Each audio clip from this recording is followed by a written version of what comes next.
my thing. Do you want to introduce him? Yes, in the meanwhile, I will, it's my pleasure to introduce Narayan Sahu. He's a professor in the Department of Radiation Physics of the University of Texas and the Anderson Cancer Center. He received his PhD degree in physics from the University at Albany, New York, and completed his medical physics fellowship at the Memorial Sloan Kettering Cancer Center in New York. His current professional interests are in the areas of radiation dosimetry, radiation biophysics, treatment planning, and quality assurance in proton therapy. He has been with MD Anderson Cancer Center since August 2004 and at its Proton Therapy Center since March 2006. He is a co-author in more than 140 peer-reviewed publications and is a fellow of the American Association of Physicists in Medicine. Thank you so much for accepting this invitation, and the floor is yours. Thank you.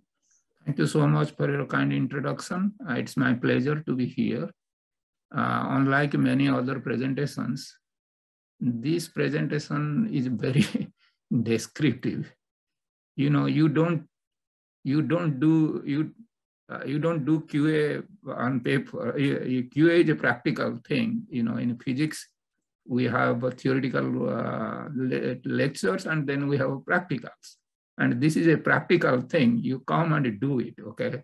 So if you have any opportunity to have some gathering at a proton therapy center for this course, this quality assurance for proton therapy should be scheduled on a Saturday so that everybody can have some hands-on experience. So keeping that in mind, I know that this is probably be going very difficult to tell exactly what goes on with the quality assurance measurements. So I'll try my best to give you some flavor of what a clinical physicist does in order to make sure that, the machine is functioning the way it is supposed to function and we are delivering the dose as planned, okay? With that, are you able to see my slides now? Yeah. Yes. Okay. Why it is not starting? Yeah, okay. Now you can see, but I can see it also very well. So let me have my screen properly so that I can see my slides. Okay, so this is the talk, and as you requested, I put some note here. Not allowed to cite, distribute, or reproduce the contents unless authorized by the speaker. But you can use it for your own reference. Okay, and if you have any question, you can always email me. I'll be happy to answer your questions. So this is some philosophy of quality assurance in general. It is applicable to many things, and specifically for people who are involved in radiation therapy, there is in USA, there is an organization called Joint Commission of Accredited Health Organization. They have defined that what is QA and what you have to do in order to make sure that that you are meeting the treatment the requirements. So according to them, all planned and systematic actions necessary to provide adequate confidence that a service or a product will satisfy given requirements for quality. The quality is defined by them and many national and international organizations. You have to implement in your QA program. When you start a radiation therapy program, you have to define your QA procedures, and that QA procedure should be in compliance with all the national and international, state, local, all requirements. So that is what is necessary before you start treating your patients. Those people who work in radiation therapy or in imaging, they know that how to develop that kind of program. For radiation therapy, in general, or proton therapy in particular, QA program ensures that the planned dose will be delivered within established tolerance. That tolerance is defined by many years of study that what kind of deviation is going to adversely affect the treatment outcome. So based on that, there are certain criteria that is being established in the field. So we have to follow that criteria. And you know, the QA can be done so much. You can do certain periodic QAs, but the treatments are delivered one patient after other patient for many hours, and you are not doing any QA, physics QA between the treatments. So the machine that you are using should have some built-in interlocks that are essential for safe and accurate delivery of a dose. So the QA program should be, objective of the QA program should be to ensure that they are indeed functional and reliable. If you don't have a reliable and functional interlocks, we are in trouble. So that is what the machine QA program should be aiming for. And all other components affecting the accuracy and the safety of the dose delivery are not compromised. That is the patient treatment field QA. We have to make sure that what you planned can be delivered. So that those are the objectives of radiation therapy QA program. So in the proton delivery system, there are many components. There's an accelerator, and that accelerator provides the beam, and that beam is being accelerated by either a cyclotron or a synchrotron. And there are the magnets and mechanism to position the beam wherever needed, and to control the energy, current, and steering of the beam, and so that this is extracted with the quality that you need for it for using for patient treatment. So there is a beam transport system which controls the beam positioning and the profile of the beam that is being delivered to the patient. So, you know, this is a very complex system, and the physicist cannot be doing all those QA. So this QA program is divided between a part between the engineers who maintain the machine, and that's part of engineering and maintenance QA program. And then when the beam comes out of the treatment nozzle and it goes through beam shaping and monitoring devices, and there is a dose monitoring, and those are the things that a physicist is responsible to check. And of course, it's not only the beam health that affects the treatment. There is a patient immobilization device, and also the beam rotates around the patient. So there's a gantry, there's a couch, and there's a positioning and imaging system. All those components should work properly so that whatever dosage planned can be delivered. So they should also be part of the QA program, and that is the part of a physics QA program.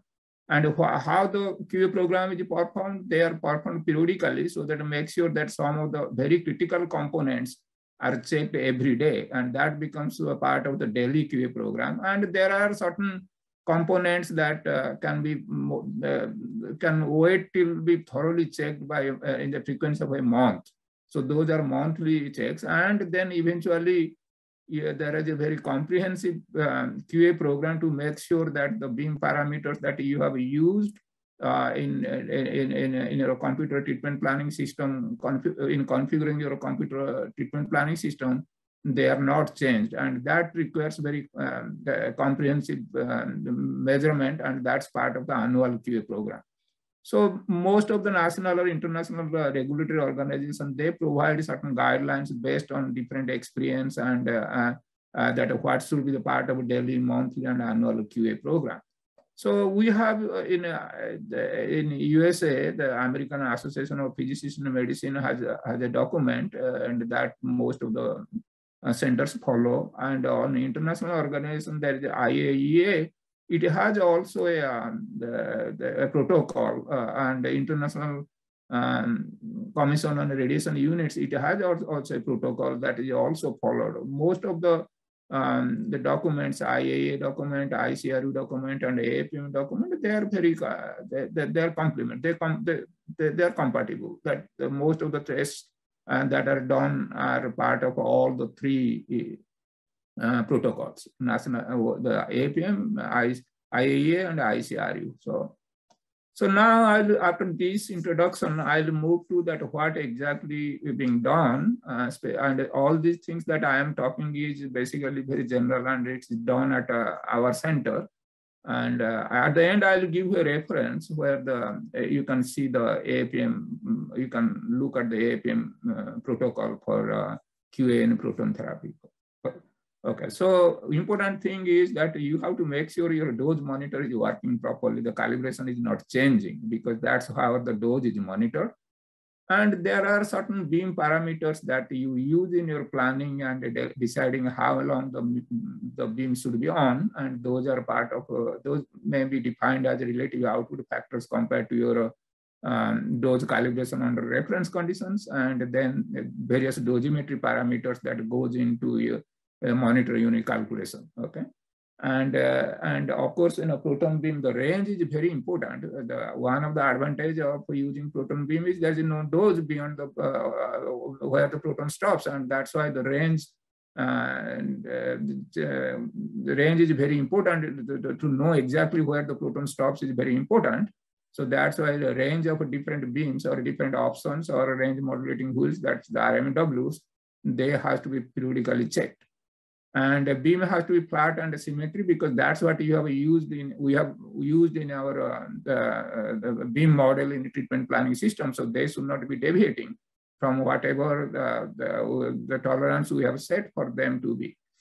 And the gantry and the couch isocentricity, and that you have to make sure that they are not deviating from where they are supposed to. And you cannot take proton beam radiographs at this time to check that, okay, the patient positioning is correct for the plan that you are going to deliver. We use X-rays as surrogates that to make sure that, okay, that the patient positioning is correct. But X-ray, we are not treating with X-ray. So we are treating with the proton. So X-ray and radiation isocentral coincidence is very important. They have to be periodically checked, and just to make sure that they are not moving away from where they are supposed to. And the couch, the translation, patient imaging system functionality, they have to be also checked to make sure they are good and are not deviating from where they are supposed to. And important thing is all the safety interlocks must be functional, because as I mentioned earlier, those safety interlocks prevent any misadministration during the treatment, because you are not doing any QA at that time. So that they have to be checked very periodically and make sure they are all functioning. And we have to make sure that whatever we planned, that dose restriction will be delivered, so that becomes part of a patient treatment field dose verification. So that needs to be done also. So let's move to what we do for our daily machine QA checks. We ensure that the dosimetry quality of a proton therapy beam is acceptable. Important thing is that you have to make sure that the communication of different computer systems associated with the treatment delivery is functioning properly. You don't want to have a situation that you bring the patient, put it on the couch, and you are ready to take the images, and then suddenly the imaging computer is not communicating with your record and verify system. Then it will create a very unpleasant situation. So that's why it is very important that we check in the morning that all the computer systems associated with the treatment delivery is functioning properly. That's very important. And basically nowadays all the modern radiation therapy is IGRT, image guided radiation therapy. So you have to make sure the imaging and the patient positioning system are functioning properly, and all critical safety interlocks are functional. That I'm mentioning it multiple times, because that's what is part of most of the QA program, daily, monthly, or annual. This becomes, this is a common thing that is done in every periodic QA check. So these are some of the devices that we use for daily QA. There's not enough time that you cannot devote too much of time for your QA work in the morning, because the patients have to be treated. There is a limited amount of time. So your QA programs will be so efficient and effective that you can take all the things you need to check in a very small amount of time. With that, one has to develop a daily QA program, and that's what we have done. As I described earlier, the different tests are done using different devices. This device is showing a Varian IGRT OBI cube, and this is available commercially. So what happened is we have a jig in which we position it on the couch and make sure that the couch is at the predetermined position. So, and then you sign on the lasers, making sure the lasers are matching, because the lasers are used as a surrogate of our gantry rotation and the isocentral position in space. So make sure the laser is matching. Since you have already programmed the couch where it is supposed to be, that's a mechanical isocenter. Then if you see if the laser is not, they are not coincident, then there is something wrong. Then that starts that will trigger some further investigation, okay?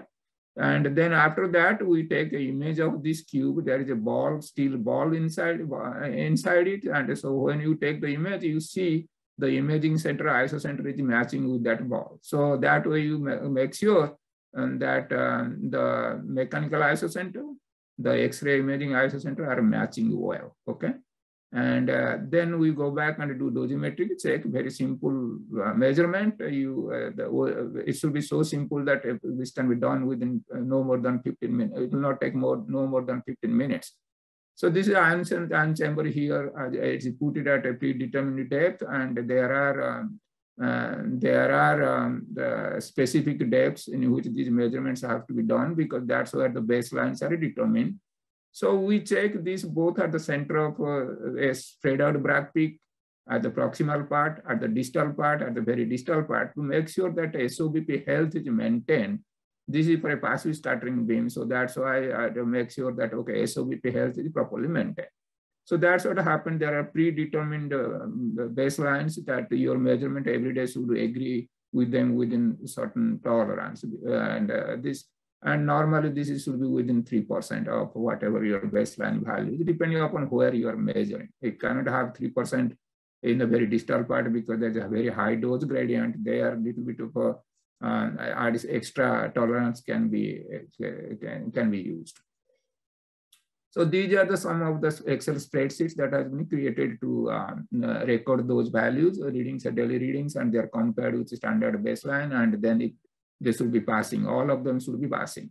If not, then they should be further investigated by a physicist. This is not done by a physicist. It is by either by a physician assistant or and most of the centers, maybe the therapist can do this, the morning QA measurements. But a physicist is always available to make sure that, okay, if any deviation happens, he can intervene and decide what to do. And besides those measurements, there are some mechanical checks. There's a large number of this list of different safety interlock checks that have been part of this daily QA, and this is being done very quickly. Okay, and one of the important tests done as a safety check is make sure that the beam terminating buttons, they're all working. Okay, beam pause, beam abort. A room, so if you have to go to the room, suddenly you have to open the room, then the beam should also stop. Those safety checks are done as a part of a morning QA.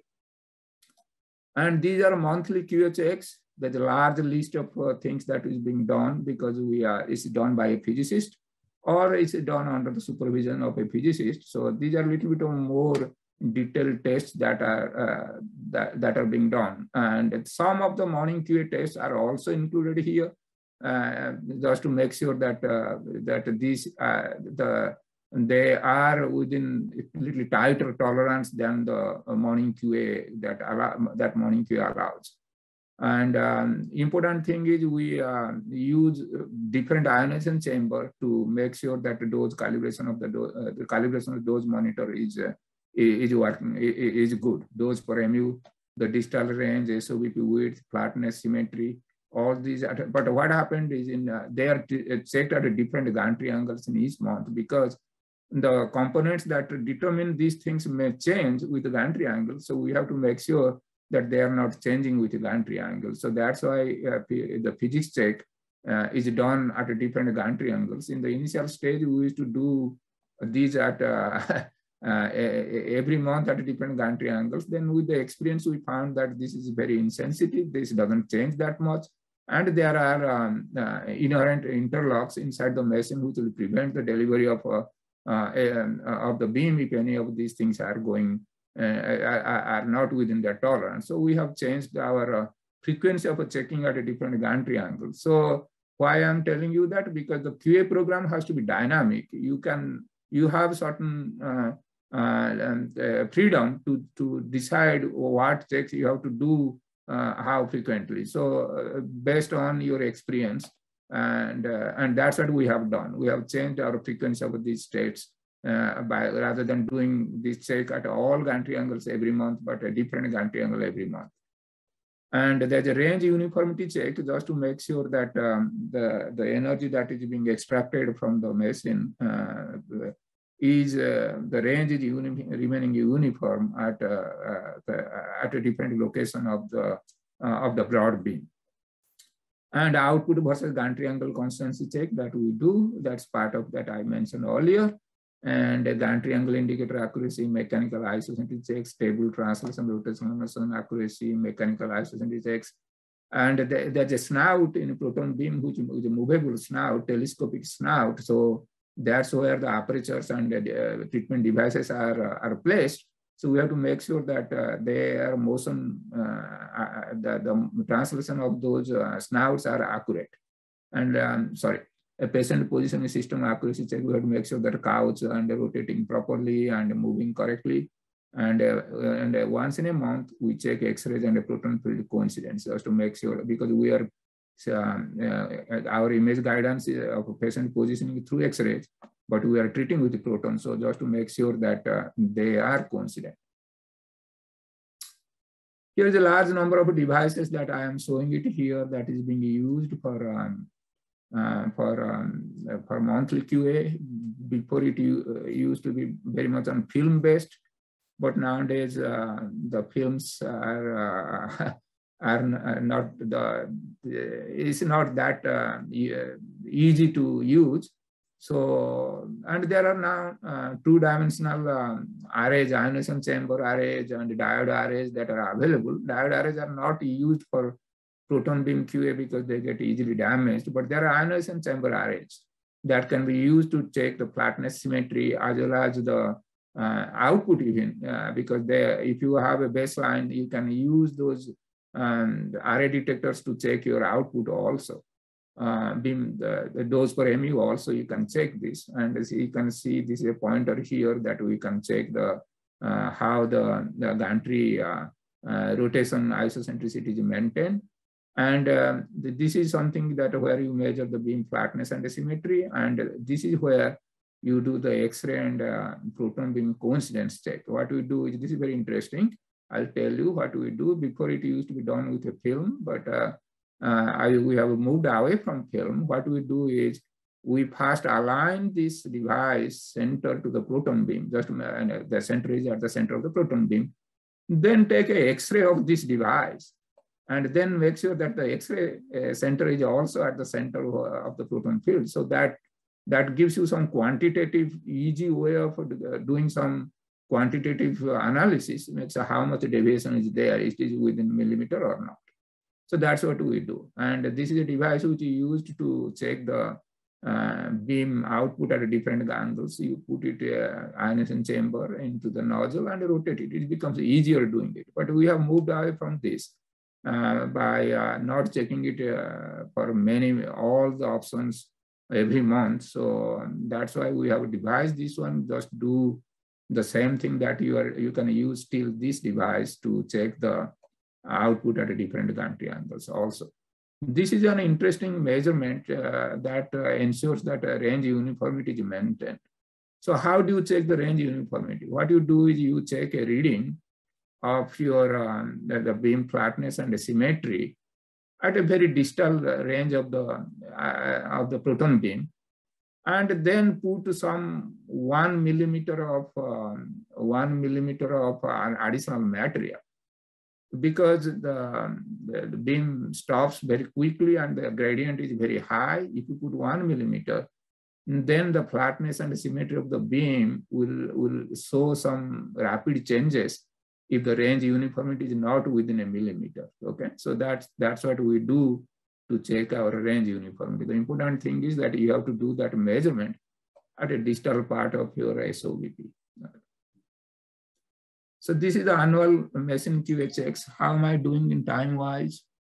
Okay, I have time till what, 12:30. So although I started a little early, but I try to finish in time to have some question to answer some questions.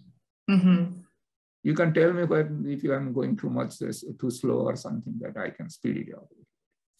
Okay, so this is the annual QA checks, machine QA checks. This is the dosimetry checks. You have to do standard IA TRS 390 protocol calibration of your monitor chamber.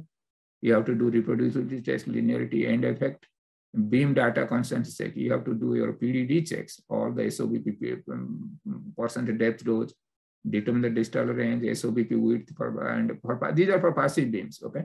And longitudinal penumbra width, that's very important because that is a very sensitive parameter, and this has to be consistent with what you have, consistent with the values that are determined during the beam commissioning. Relative output factor, SOBP, range shifter factor, these are needed for MU calculations and inverse square law validation, okay? And we have to also, during annual QA, we do our daily QA and dosimetry baseline constant checks, make sure that those the baselines have not changed. Not only daily, but also if you are using a different system for monthly, you have to also make sure that the baselines for monthly QA are good, still good, remaining good. I will just digress a little bit to tell you something of some basics of the IA TRS 390 protocol. One of the things a physicist has to do, nobody else can do, is to calibrate the dose monitor. Okay, so that's the very important job for physicists. The physicist should know that the protocol very well, how to do the dose calibration under reference condition.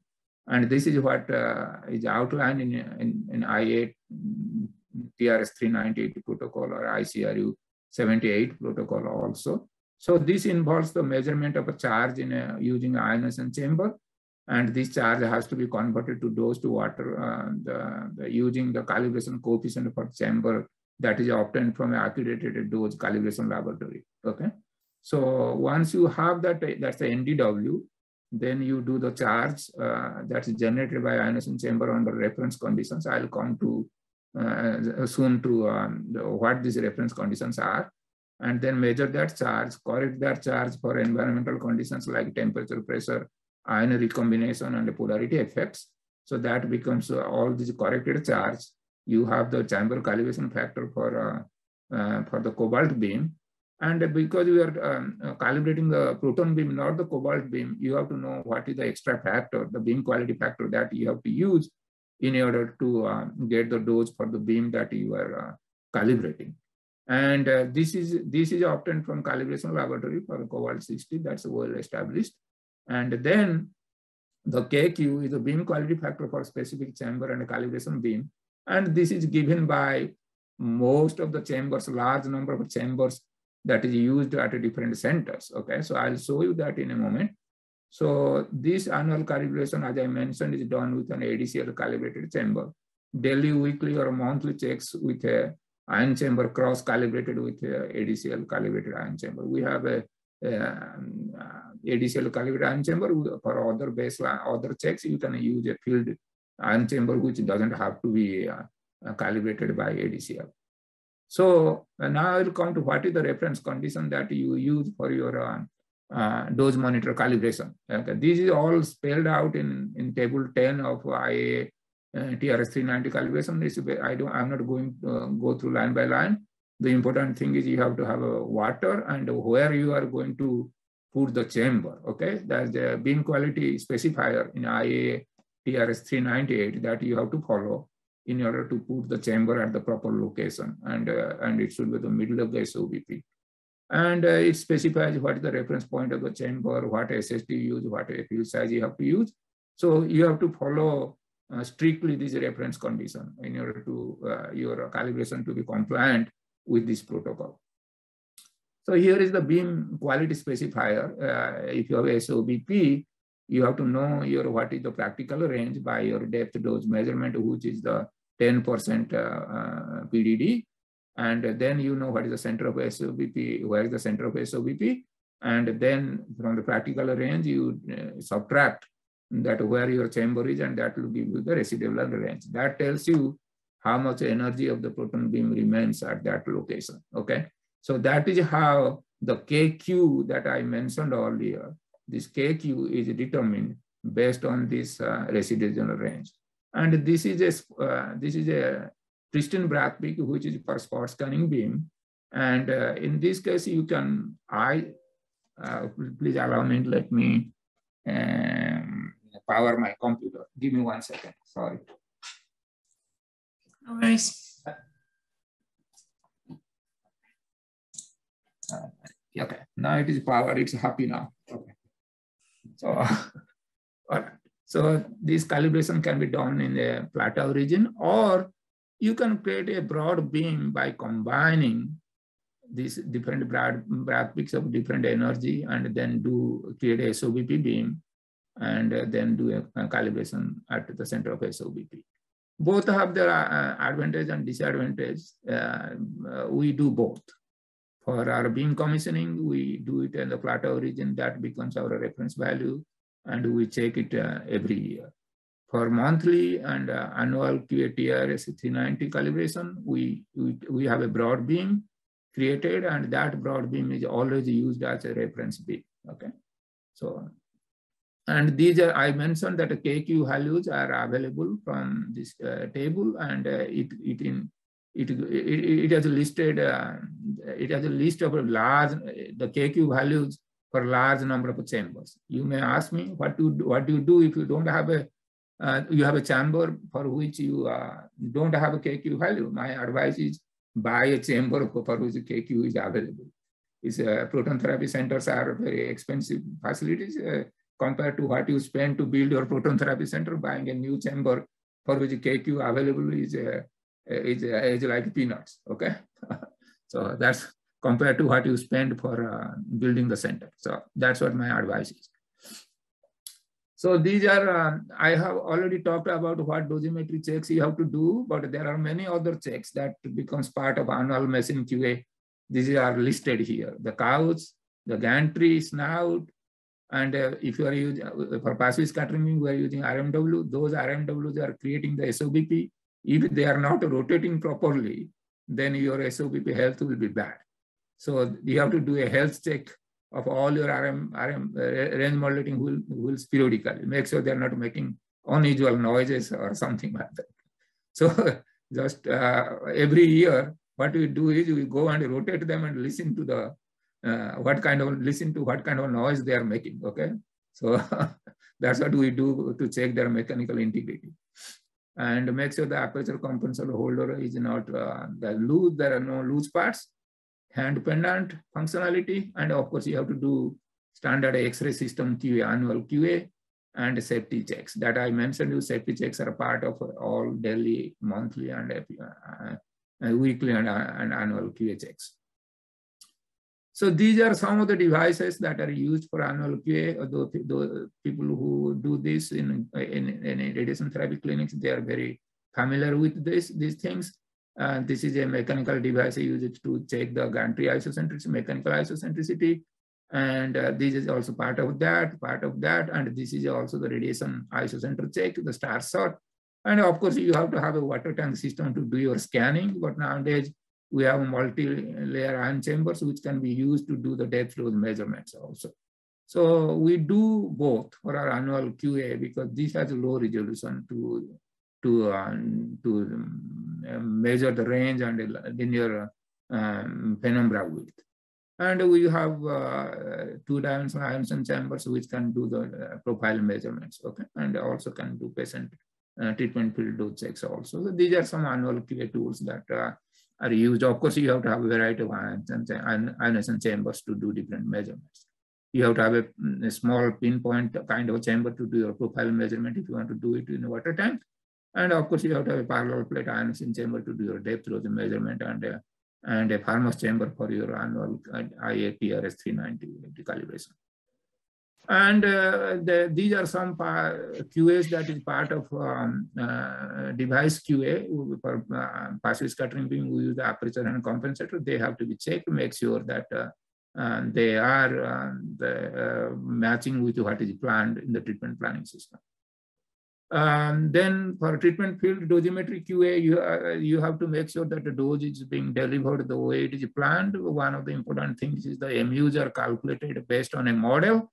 So you have to make sure that the MUs calculated is matching with the measurement value. So we do our MU measurement for all treatment fields that is done for passive scattering beam. And this is the formula we use it, and that It's a very simple formula, depends on various parameters which affect the, which changes the dose compared to a reference condition. Occasionally, we do 2D dose distribution and a PDD for small fields or very irregular fields, and just to make sure that there are not significant deviation from the planned dose. And this is our MU calculation spreadsheet and MU measurement spreadsheet, and this is how we check our calculated MUs are matching with the measured MU. We have a model that we use for calculating the MU, and we have done very large number of measurements over many years of treatment. So we have found that most of our measurements are 90.9% of the measurements are within 2% of the calculated value. There are occasional deviations that we know beforehand that will happen because it's a very small field, very irregular field, for which the beam parameters that are used for MU calculating the MU may not be valid. So that's those fields are marked for pre-measurement before the treatment. And now I'll move to spot scanning beam. So a lot of things that I have already described are common also in the spot scanning proton beam QA. Most common important thing is dose monitor calculation, energy and range for individual spots, spot depth dose, spot lateral fluence and profiles. Important thing is spot positioning. If your spot positioning monitor is working well to prevent any misplacement of the spots. Gantry couch isocentricity, X-ray proton beam isocentric coincidence, couch translation patient imaging system functionality test, and of course patient treatment field dose distribution accuracy. This is more important for a scanning beam, just like you do for IMRT or IMXT treatments or BMR treatments. So this is very important for IMPT treatments because that's a lot of spots are combined. It's a dynamic beam. So naturally, we want to make sure that those distribution that is planned is being delivered correctly. This is spot scanning beam, is daily QA, monthly and annual. So you see most of the spot scanning beam has a large number of energy options. For example, we have 94 energy options, and doing them, checking them daily is very difficult. So one has to be very innovative how to make these checks more effective, so that the different approaches are available that you can do. You can probably create a jig in which that the spot is going to different locations at different depths. So, and at those to those depths, we deliver different spots with different energy and make sure that the values that you read with your detector dosimeter that matches with the baseline value. For our daily check, we check 3 energy per day, so 15 different energies per week are checked. The proximal center distal point doses are measured for constancy, and spots position accuracy check, and dose per MU check for a broad SOBP field. That's done 1 per day. And monthly check, dose per MU calibration, mechanical imaging system, same as in passive scattering gantry that I described. Then there are annual QAs, the same that we have to do a PRS 390 protocol. Additional thing is distant range and a planar integral dose, spot profiles, they have to be checked for constancy. So this is a simple device that we use for our daily QA. This has 5 different chambers at different locations. And this is there's the electrometer, the multi-channel electrometer that can read those all 5 things there. These can be substituted by 2D ionization chambers that are available, but those 2D ionization chambers are very expensive, and you don't want to use it for daily QA, which is done in a very short time duration. Okay, so that's why you have to have a rugged system that can withstand some kind of abuse. Okay, so this is the jig that you have. You go to a predetermined position, and then you put some phantom material here on the top of this the trackers multi-ion chamber system, and deliver beams of different energy at different locations, and then check the readings and make sure they are matching with the baseline value. Okay. So this is what is happening. If you have 3 different energies, And one depth will correspond to the proximal part of that beam, and it will correspond to the peak part, back peak part of another beam with a different energy, low energy beam.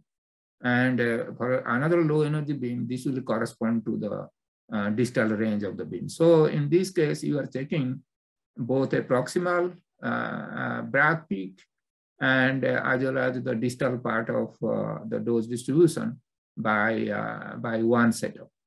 Okay. Okay.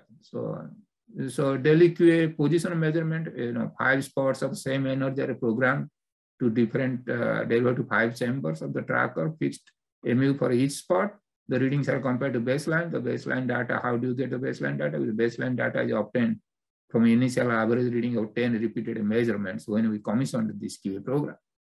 So this is this is where we do volumetric broad field output constancy check, that we put a ionization chamber and then different depths and corresponding to the center of SOVP, and they are measured at a different days, and there are tolerance that they have to meet, the readings has to meet the preset tolerance. And this is showing that how do you check the proton and X-ray beam coincidence in a spot scanned beam. This is a simple setup. You have that OBI cube from Varian, and there's a steel ball inside it, and then just attach a radiochromic film here and deliver a beam so that the depth is depth of this cube at the end of the cube is close to the distal range of that beam, so that this steel ball will be visible in this in the proton beam irradiation. Okay.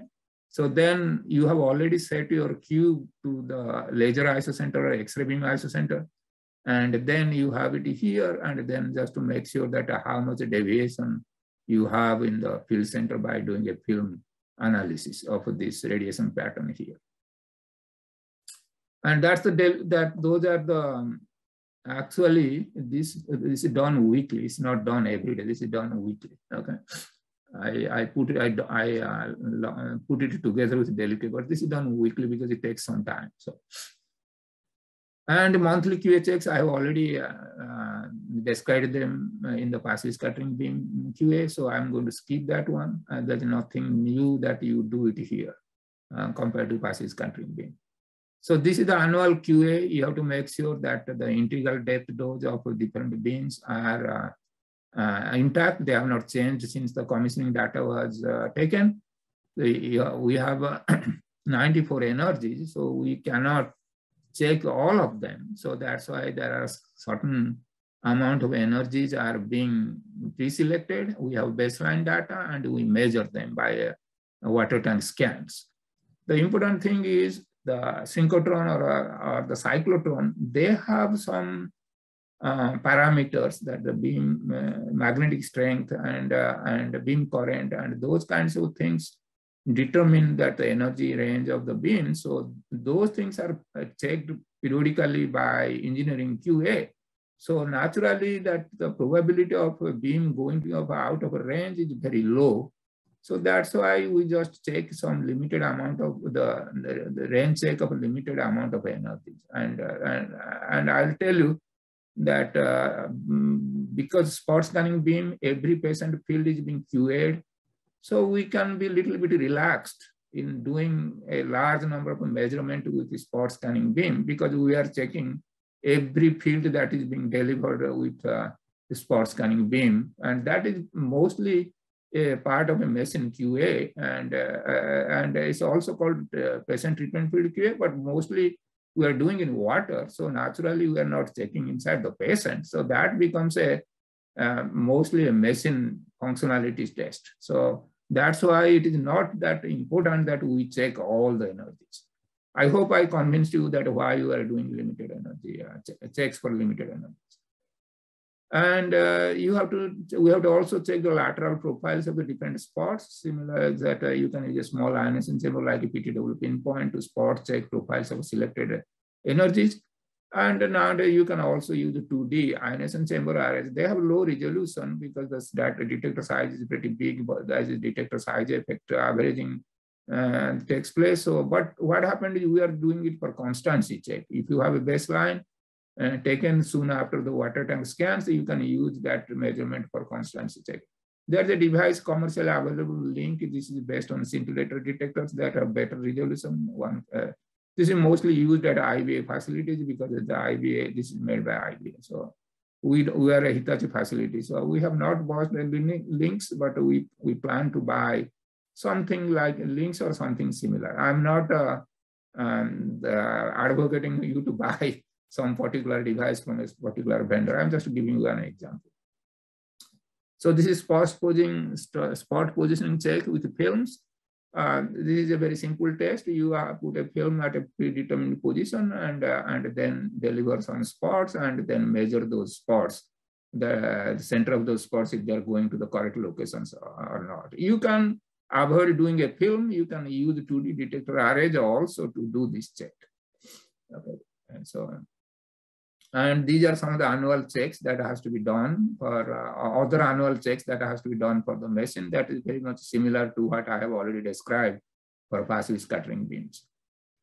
So there are some commercial systems that are available from IBA to do quick daily QA for pencil beam scanning. And this is the name of the device. I am not telling you to buy this one, but this is something available commercially. If you can design your own Phantom for your daily QA or monthly QA, we have our own Phantom, so that's why we are not, we don't have any commercial system, but these commercial systems give you some idea that what you need to do in order to improve the efficiency of your QA, daily QA program. This is a paper where they have described their experience with this device. There may be other devices available in the market. You should look up for them. And here is here's a paper which describes a in-house built device that gives you a way of doing fast and reliable daily QA. Okay. Then patient treatment field QA for spot scanning beam, as I mentioned that every treatment field for every scanning beam is QA'd, and our QA program of a patient treatment field QA has evolved over time.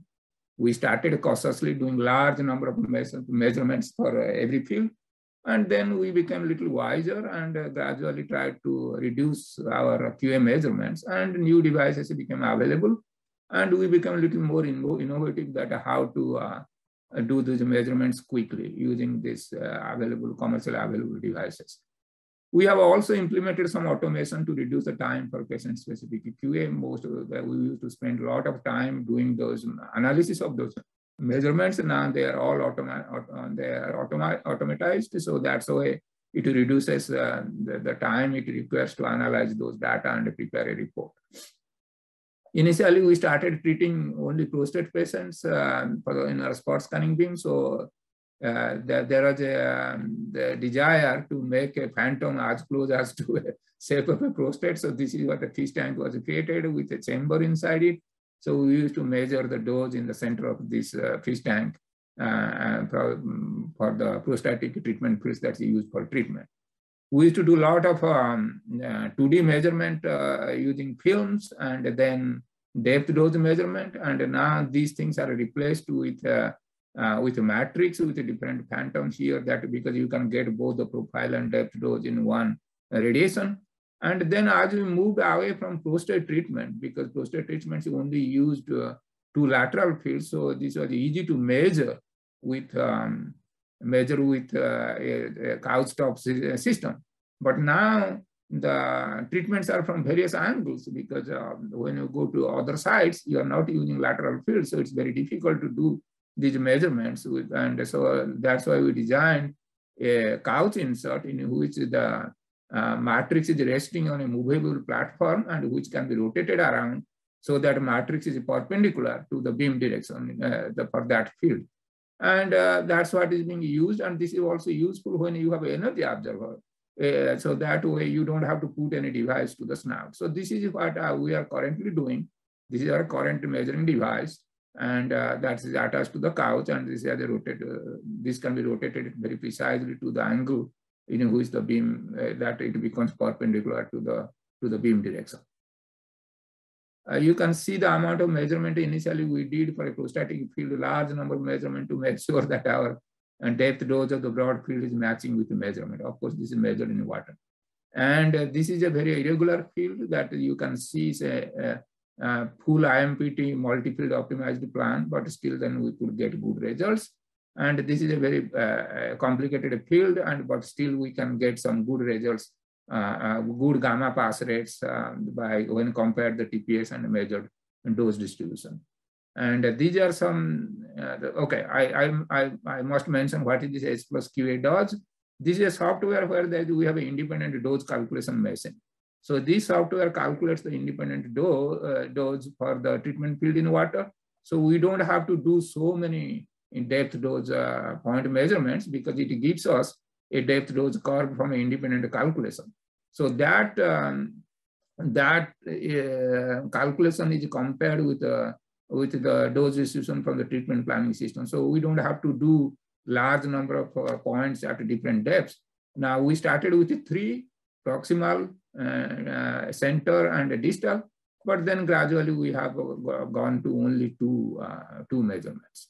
Basically one at a proximal and one at a close to middle and distal part. So these are some profiles that are being compared with H plus QA software, automatic analysis software that takes the measured dose distribution and automatically calculates the gamma index comparing with the dose distribution from the treatment planning system. Another important thing is the spot positioning of is very important. That has to be monitored. So that's what happened is we have created a system in which the spot position log from every treatment field is acquired, and this is automatically compared with the planned position, so that we have a automatic spot positioning deviation analysis software available. And if deviation larger than tolerance for interlock, we will trigger additional evaluation through planning and measurement. Okay. This is something that is very important, that every center has to have some automatic spot positioning analysis software, and even you can do your dose calculation based on the delivered spot profiles for that treatment field and compare with the planned dose, so that you know what is the effect of any deviation of the spot positioning from their planned position. So these are showing some results of a spot positioning analysis for a treatment field. So this is, you can see the deviation are within a sub-millimeter, And I have finished the dosimetric checks. Then there is something that we need to do to make sure that the plans that are being created by treatment planning system are of a high quality. That's the plan check. This is the checklist for a plan quality check. There's a large number of tests that we do. I should stop in 2 minutes, so allow at least 15 minutes for question and answer. Okay. Current patient, the treatment planning starts with a set of CT images just to make sure that the current patient images are used for planning. If not, it's a disaster. So that you have to have a way how to make sure that the images that you are using for planning it corresponds to the patient that for which this is planned. And it is very important that the correct calibration curve is used to convert the CT numbers to Proton's relative stopping power. If you have only CT scanner in your clinic, you are lucky. But a place like ours, we have 10 scanners and spread all around Houston. It is very important that we do calibration for all of them and make sure that the correct calibration curve is used. The immobilization and patient position are appropriate. Patient orientation treatment sites are correct. All relevant critical organs are contoured.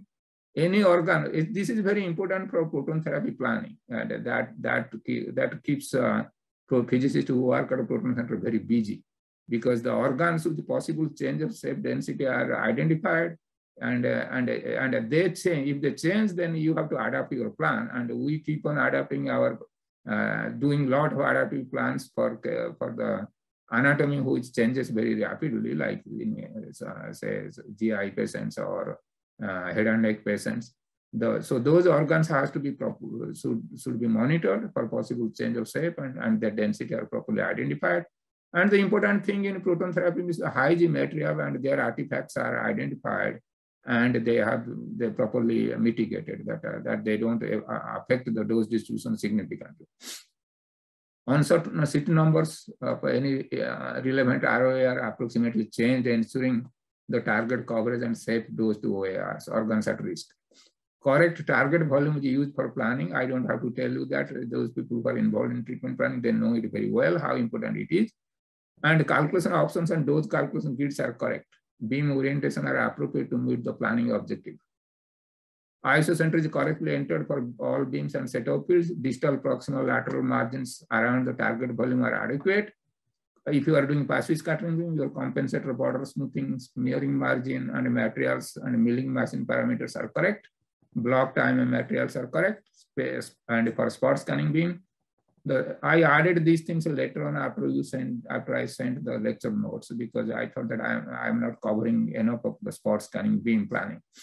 So spot separation for scanning proton beam planning are appropriate, because that is a parameter which can determine very much your the quality of the plan and drive your optimization in the correct direction. Uncertainty parameters for robust planning are appropriate. Now, as most of you know, that robust planning is available in commercial treatment planning system. So that you have to make sure that the uncertainty parameters that are using for robust optimization are appropriate. And optimization objectives you have to correct. You know, the software or algorithm are very robust. It's not that what they can do, it is that what you are asking for. That has to be very well defined. So the optimization objectives are very important in getting high quality treatment plans for IMPT or spot scanning treatment fields. Important thing that prescription dose is as per planning directly. Otherwise, you will waste a lot of time by doing a plan and then find out that your dose was not properly specified. 3D dose distribution in multiple plans are consistent with plan objectives. That's what the plan evaluation is. Dose volume histogram consistent with the plan objectives and standard or custom dose tolerance limits for OARs. That so whatever. Just 3 minutes, okay? Yes, sir. I'll stop it. Okay, I'm the last slide, close to my last slide. And robustness of target coverage are acceptable. And the important thing for proton planning evaluation is the biological effective dose for critical organs should not exceed when a higher RB at the distal end of a proton dose distribution are considered. This is $1 million question. How do you ensure it? That depends a lot of work, and this is still an ongoing development. And so that, but you have to make a best guess. Parameters for setup fields are correct. Plan is accurately transferred to record and verify system. And of course, all the required approvals are completed before the treatment. You have to make sure all the established protocols are followed. In summary, I hope I have shown you that we have an effective proton therapy QA program. This needs some innovative ideas to make the QA program efficient and effective. Automation of a plan and chart check tasks will help to avoid human errors. Now the question remains, how much QA is enough? That depends on your tolerance level, how you want to ensure that you are doing high quality treatments. There's a new QA philosophy that is the failure mode analysis based on QA program, that you have to go back and look at your experience and do some failure mode analysis to find out what are the critical areas that needs to be included in your QA program. And this is a reference for the TG24 from AAPM for Comprehensive Proton Therapy Machine Quality Assurance Program. And with that, I'll stop, and I thank you very much for the opportunity to give this talk, and thank you very much for listening. Thank you very much. Now we have some minutes for Q&A before we wrap up today's lecture. So any questions from the audience? Okay, go, Carlos. Okay, you need to unmute yourself. Yes. Hello.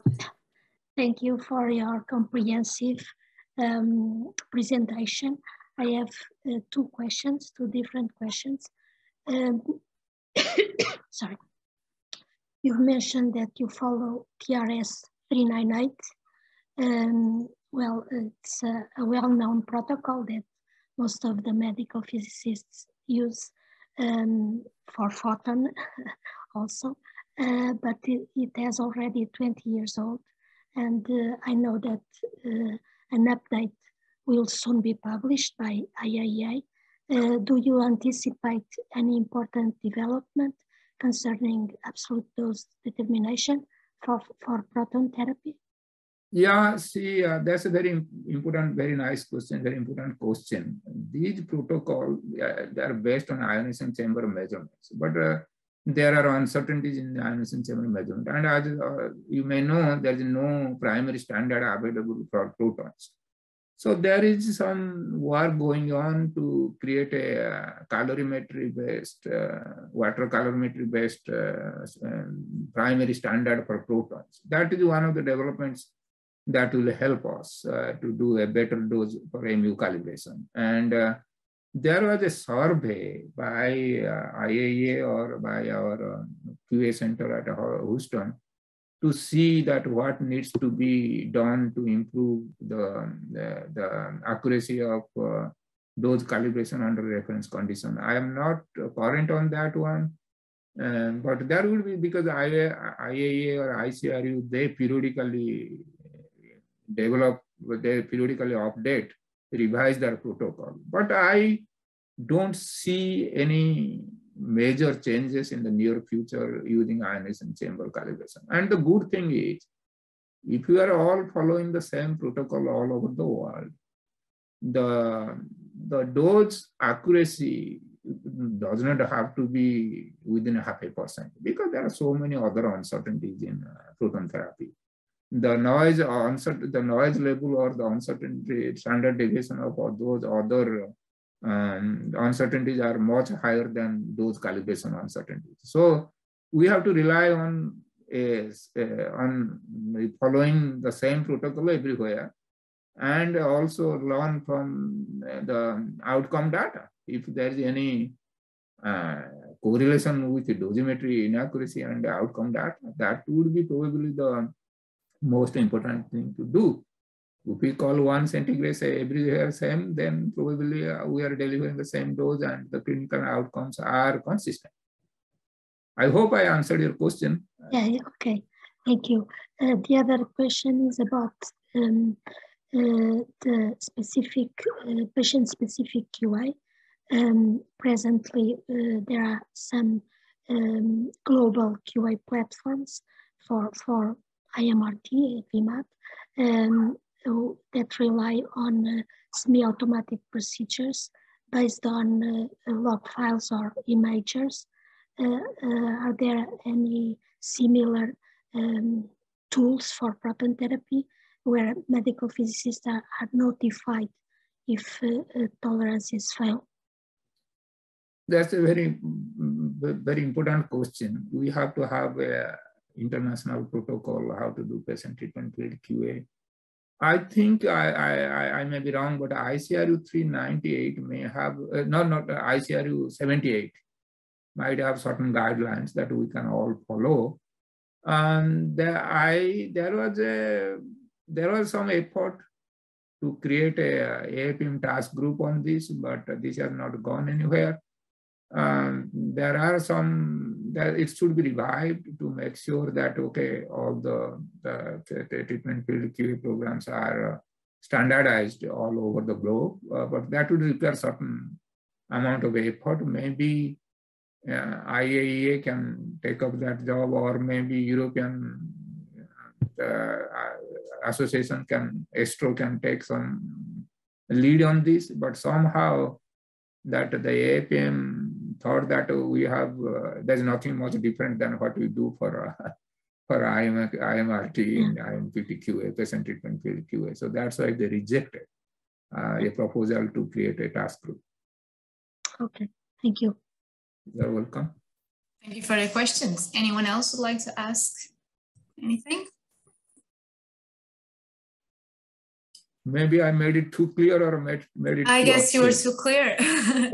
Well, if no one has further questions, I think we can wrap up our first day of our course, Important Therapy, the Challenges and the Opportunities. We will be together again on December 15. I will send you all of the information so you'll have access to the link afterwards.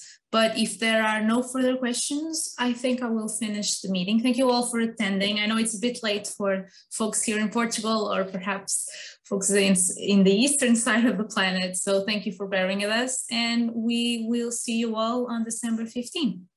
So have a lovely morning to those who are still in the morning.